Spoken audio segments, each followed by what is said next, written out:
Bonjour. Vous l'avez sans doute remarqué, vous aussi. Il y a des moments dans une vie qui s'avèrent des points de bascule extraordinaires. Vous savez, vous avez vécu quelque chose en apparence banal pour ceux qui se autour de vous, mais pour vous, à l'intérieur de vous, c'est Hiroshima. Au plus profond de vous-même, vous savez que vous avez été bousculé, vous savez qu'à partir de ce moment-là, votre vie ne sera plus jamais la même. Eh bien, c'est ce qui m'est arrivé en 99, au millénaire précédent, et qui est resté gravé au plus profond de moi. Ça s'est passé à 2 heures du matin, à la sortie d'une boîte de nuit, au Cameroun. Mais avant d'aller plus loin, permettez-moi de me présenter. Je suis Samuel Moreau, coach depuis 2010, formé à la communication non violente, à la programmation neurolinguistique et spécialisé dans la prise de parole en public. Ma mission, c'est de permettre aux chefs d'entreprise de devenir des orateurs remarquables, qui vont inspirer confiance à leurs collaborateurs, leurs partenaires, leurs clients, et ainsi obtenir des succès à la hauteur de leurs ambitions. Et je n'ai pas toujours été coach, loin de là.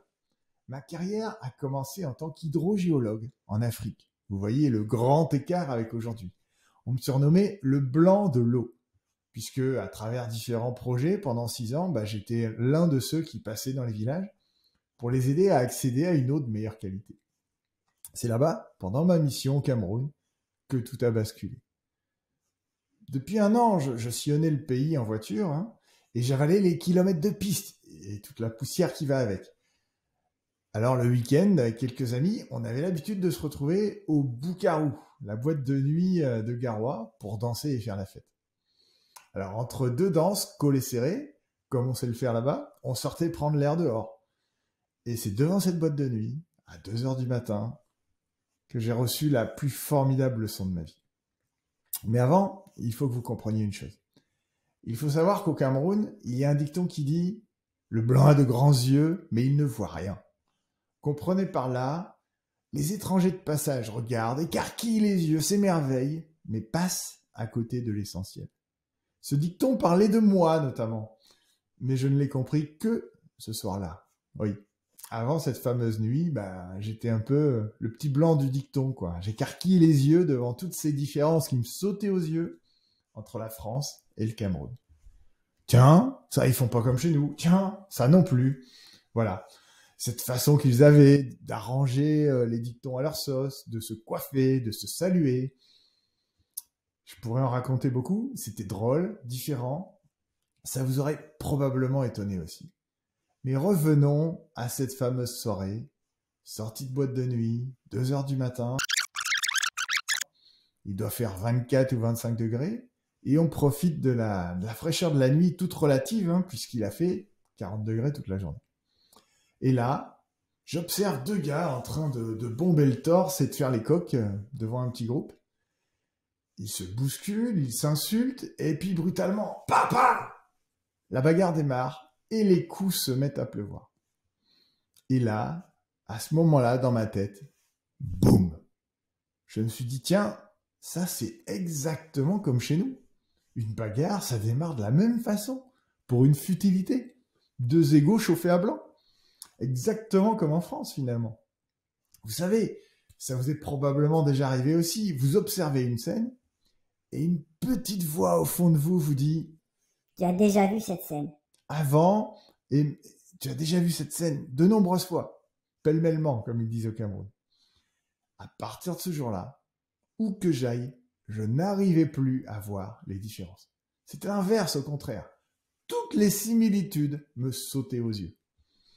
Un grand-père vendait des noix de cola au bord de la piste, je voyais mon grand-père. Un paysan s'échinait dans son champ, je voyais mon père et tous ses ancêtres. Une femme allaitait son enfant, c'était à la fois ma mère et toutes les mères du monde. J'ai eu la sensation, pour la première fois de ma vie, de comprendre, dans le cœur et dans les tripes, et pas seulement avec ma tête, toute la profondeur et la réalité du mot humanité. J'ai compris que finalement, nous sommes tous des frères en humanité. Bien sûr que les différences culturelles existent, mais les réactions comportementales, émotionnelles et cognitives sont tellement semblables. Et je dirais même réplicables. Et la PNL dit exactement la même chose. Alors, quel rapport avec la prise de parole? Quel enseignement pouvez-vous en tirer? Eh bien, j'ai découvert qu'avant chaque prise de parole, plus ou moins stressante, si je mets mon focus sur les différences avec mon auditoire, je vais monter en stress. Et que si au contraire, je me focalise sur les points communs, alors mon stress va diminuer et mon message aura bien plus de chances de passer et d'être compris, d'être reçu. C'est une histoire d'attitude. Et à chaque fois que vous adoptez cette attitude, que vous voyez en l'autre un frère en humanitude, alors vos communications et vos prises de parole se dérouleront pour le mieux. J'ai inventé un mot pour résumer cette attitude qui, quand vous l'adoptez, facilite vos prises de parole et finalement toutes vos interactions avec vos congénères. C'est la fraternitude. Chaque fois que tu te souviens qu'en face de toi, il y a un être humain qui fonctionne comme toi, avec ses peurs, ses faiblesses, ses doutes, mais aussi ses joies toutes simples, ses valeurs, ses rêves grandioses, alors tu adoptes un regard de fraternitude.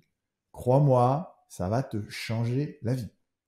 Souvenez-vous d'une chose, même si c'est le chaos autour de vous en ce moment, même si vous ne pouvez pas changer le monde, vous pouvez changer votre regard sur le monde. Votre regard ne regarde que vous. Libre à vous de vous focaliser sur les différences ou sur les points communs. C'est votre libre arbitre. Et c'est lui qui fait de vous un être humain unique et merveilleux. Sachez simplement que cette décision vous appartient. Et que si vous la prenez, si vous choisissez à partir d'aujourd'hui de regarder chaque être humain que vous croisez comme un frère en humanité, alors, attention, votre vie va changer. Vous allez basculer du côté lumineux de la force, du côté des leaders inspirés et inspirants.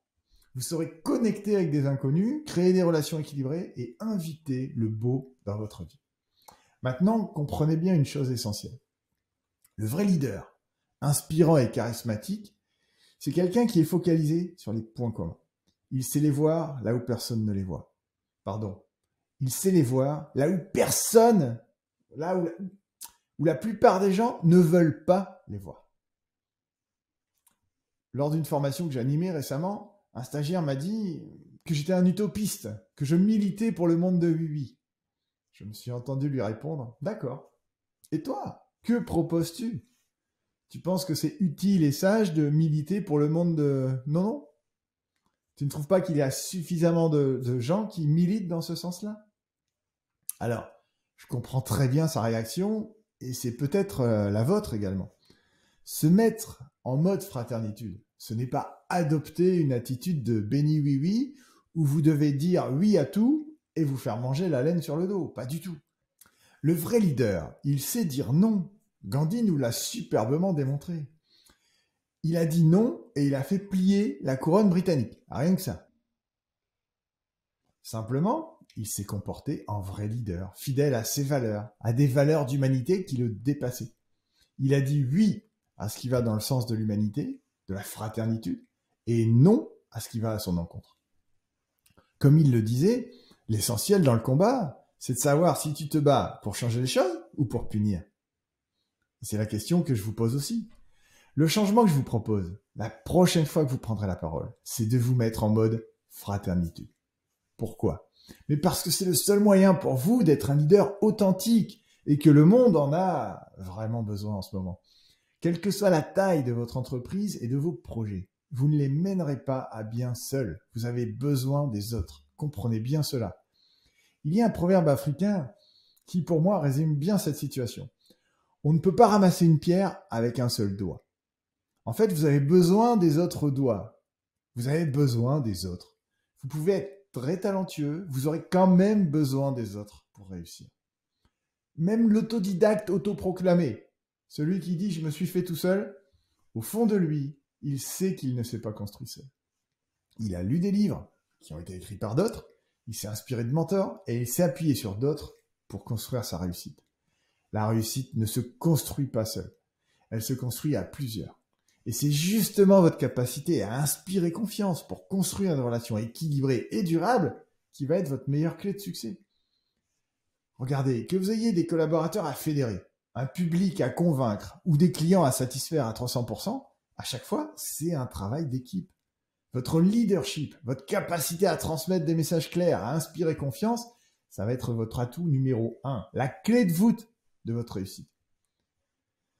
C'est étonnant la prise de parole. Je me souviens que quand j'étais petit, je pouvais prendre la parole devant n'importe quelle assemblée sans aucun stress ou appréhension. C'était naturel, c'était fluide, ça coulait. Et c'était pareil pour vous. Souvenez-vous quand vous étiez enfant, vous n'aviez pas peur du regard des autres. Pourquoi? Mais parce que vous étiez encore dans une attitude de fraternité. Puis est arrivé le drame. Le drame, c'est quoi? Mais c'est l'âge de raison. L'âge où le mental s'en mêle, où les barrières se construisent et les freins se mettent en place. Voilà. Ma mission, vous permettre d'enlever vos barrières et de desserrer vos freins. Pourquoi? Mais parce que pour que vous aussi, vous puissiez retrouver l'aisance naturelle que vous aviez enfant quand vous preniez la parole.